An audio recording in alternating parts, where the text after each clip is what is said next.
Oh, Proto-Space Marines. I get it. My shiny old folks are grafted together from Stormcast Vanquisher torsos and Space Marine legs. I chose Sword Brethren because I like the style of the leg armour, and I'll get into the thought process behind my design decisions a bit later in the video.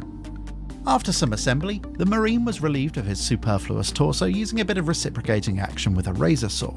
I also took the opportunity to hack away his tabard, as there's going to be a cloak from the Vanquishers, and as the old saying goes, a watched loincloth never boils.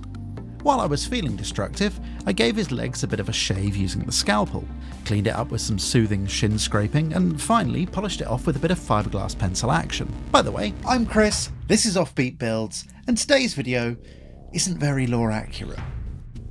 The cloaks on the Stormcast models are beautiful, but they're not exactly roomy on the inside. So all of the raised details on the model's left leg were cut away, the codpiece was also slimmed down, quite in the back, and his left hip tapered at the top. It doesn't look pretty, but the crimes were soon hidden by the cloak, well, most of the crimes anyway. The hole for the Stormcast tasset was simply covered by a Space Marine equivalent, while the gaps in his torso were filled with modelling putty.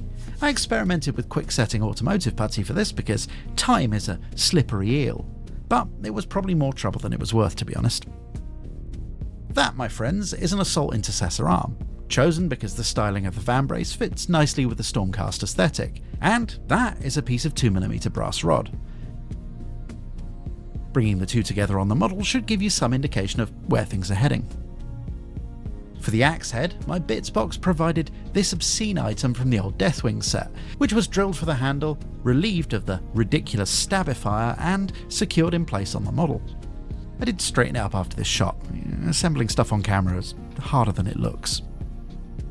Anyway, another Assault Intercessor arm was pressed into service on the other side of the model before I turned my attention to the shoulder pads.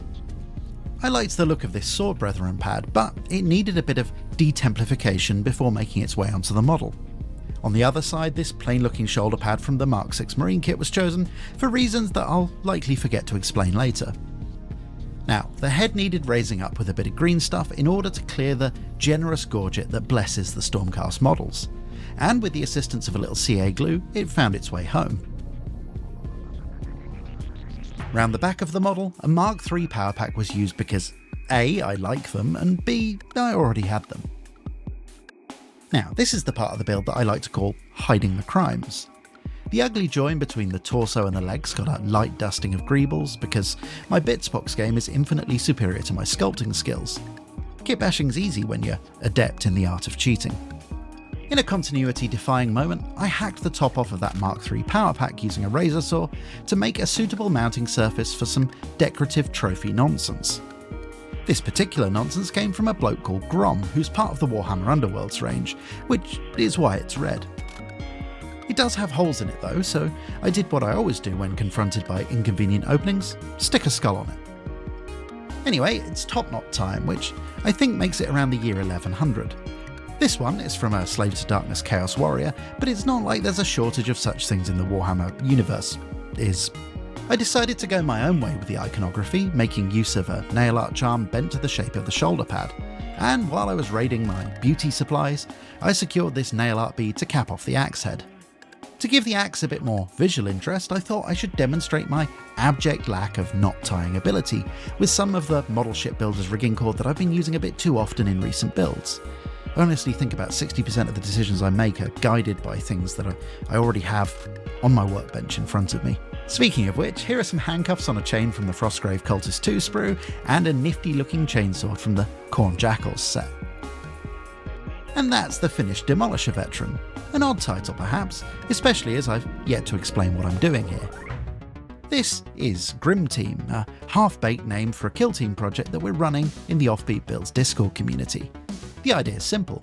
Take a concept for a team that just doesn't exist in the game, kitbash the models, and then shoehorn it to fit the rules of one of the pre-existing teams.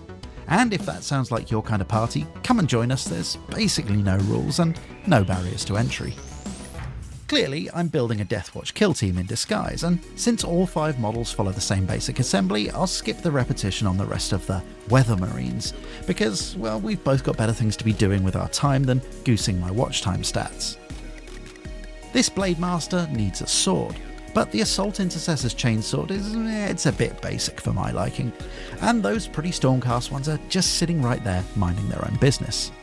And with the help of our departed office helper friend, the two parts rapidly joined the world of no longer being two parts.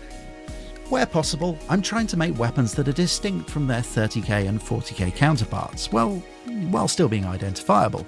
And that's why this Krieg auto pistol and Navy Breaches bolt pistol are being crossbred. The less sci-fi look of the auto pistol, coupled with the magazine and magwell of the bolter, provide a less refined looking pistol that hopefully still looks the part. This time I was smart enough to pre-drill the head for its top knotting, before attaching it to the model and finding a suitable hairpiece on the Stormcast sprue, dropping it and then attaching it again like I knew what I was doing. At this point I decided I really liked the look of the Mark III shoulder pads with the Stormcast torsos, so they found their way onto this and a few of the subsequent builds. Backpack nonsense time, and this one's got a bit of an Inquisition theme to its parts. Regular viewers will be aware that I bought the Triumph of St. Catherine kit around a year ago, and I've been trying to shoehorn parts into every build I can in order to, justify the unjustifiable.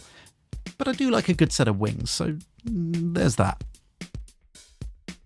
With the power pack in place, all that was left to do was a bit of light cover-up work for those aforementioned crimes, and I could call the Blade Master mastered. Now, if you're thinking, wait a minute, that's not what Thunder Warriors look like, may I present this short film. John Blanche's Thunder Warrior artwork is iconic, but the setting in terms of models, art and lore has moved on significantly in the intervening years. So I wanted to create something that fit my own vision of a proto-Space Marine, as informed by that evolution. Moreover, regular viewers of the channel will know that I treat the lore and other artists' interpretations of the setting as pretty flexible. They're nice guidelines and inspiration generators, but the value I gain from the hobby is in creating things that are inspired by the universe, not constrained by it. Which is to say, they're my plastic toy soldiers, and I'll play with them how I like. I think it's time to make something a little more shooty, and I followed the same basic logic when creating the Marksman carbine that I established with the Blade Master's bolt pistol. Hopefully the on-screen graphics tell the story, because life's too short to show me gluing bits of gun together.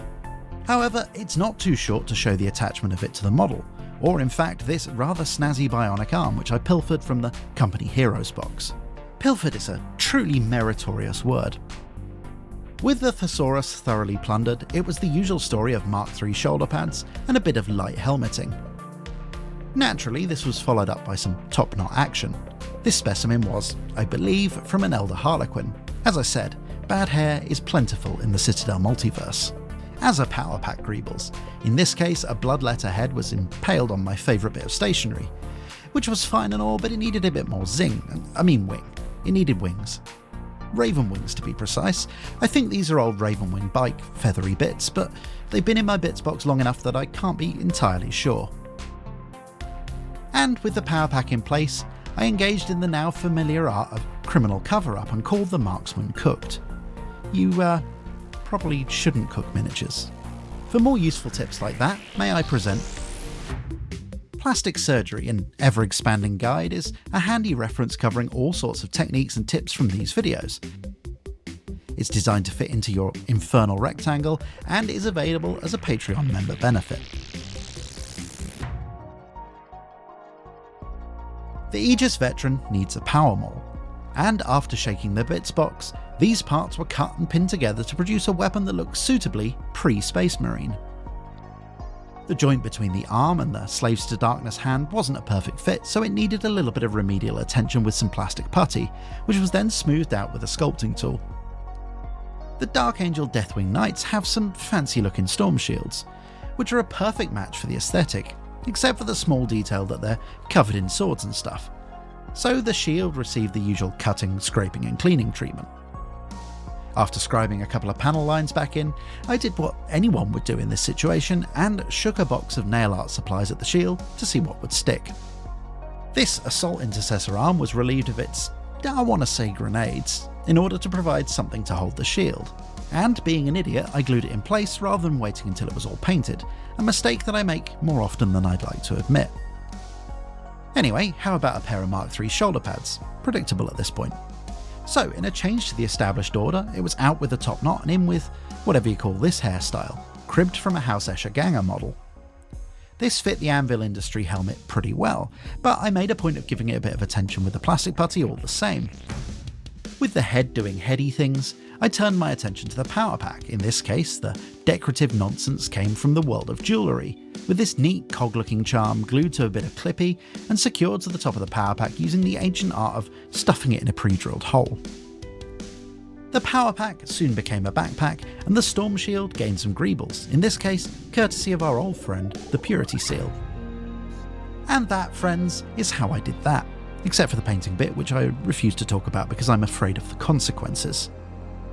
If you're interested in joining our little Grim Team project and having a go at kitbashing something that probably shouldn't be, then there's a link to the Discord community down in the place where you'd expect links and stuff to be. Anyway, thank you for watching. Next time I'll be kitbashing something, I imagine.